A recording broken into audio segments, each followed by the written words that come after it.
Elvis तो आज हम लोग कर रहे हैं क्लास 11 का चैप्टर जिसका नाम है Indian economy on the eve of independence. तो इसमें हम लोग इंडिपेंडेंस के समय से लेकर अभी तक की जो इकोनॉमिक कंडीशन थी और उस समय पर क्या क्या सिनेरियोज चल रहे थे उस सब के बारे में इस चैप्टर में हम पढ़ेंगे। और कुछ नहीं है, ज़्यादा कुछ खास चैप्टर तो नहीं है।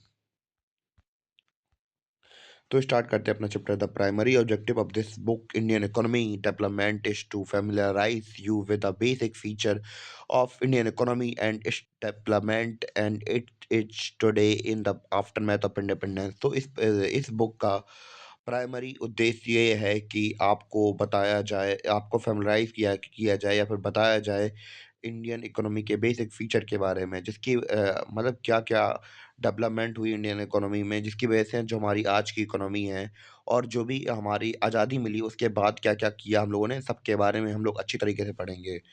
तो अगर हमें किसी भी country however it is equally important to know something about the country's economy past even as you learn about present state and future perspective. तो अगर आप लोग प्रेज़ेंट और फ्यूचर के बारे में सोचते हैं कंट्री की इकोनॉमी की, तो इससे पहले आपको उतना ही इम्पोर्टेंट होता है कि आप पास्ट के बारे में जानना कि इंडिया की इकोनॉमी वगैरह कैसी क्या थी। Let us first look the state of India economy prior to the country independence and form of idea of various considerations that shape post independent development strategy.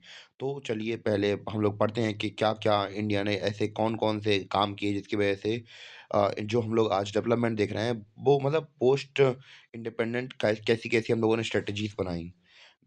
The structure of Indian present day economy is not just current making.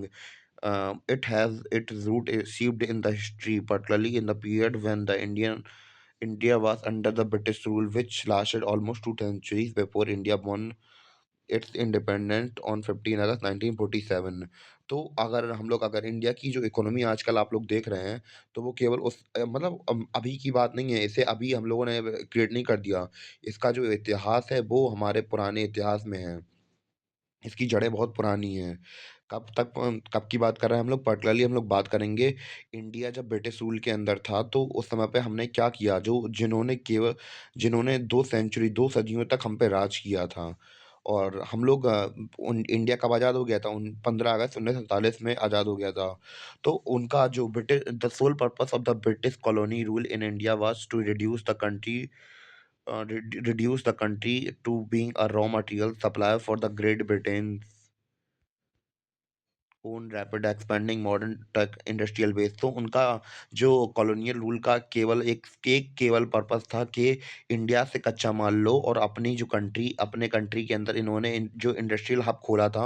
अगर हम लोग बात करें industrial revolution की, तो वो कहाँ से स्टार्ट हुआ था? ब्रिटेन से। तो इनका काम केवल इतना ही था कि यहाँ से माल लो और वहाँ जाके अपनी जो इंडस्ट्रीज हैं उसको मॉडर्नाइज करो और अच्छा बनाओ। or of that vertebrate nature of this relationship is essential for any assessment of any kind of level development which Indian economy have been able to attain over the last 7.5 decade। तो इसको इस exploitative relationship के nature के बारे में जानना भी जरूरी है। और कुछ नहीं है। और बाकी का जो वीडियोस हैं, जाके बाकी का जो पार्ट है वो मैं आपको आने वाली वीडियोस में डाल दूंगा। आज के लिए केवल यहाँ तक मैं रख दे रहा हूँ। एक्सप्लॉयटेटिव नेचर तक बता दे रहा हूँ मैं। बाकी ये जो वीडियो है वो मेरी चैनल की प्लेलिस्ट में मिल जाएगा। थोड़ी चार्ज थोड़ा कम है मेरा फ़ोन, इस वजह से थोड़ी प्रॉब्लम्स हो रही है। तब तक आप लोग कोऑपरेट कर लेना।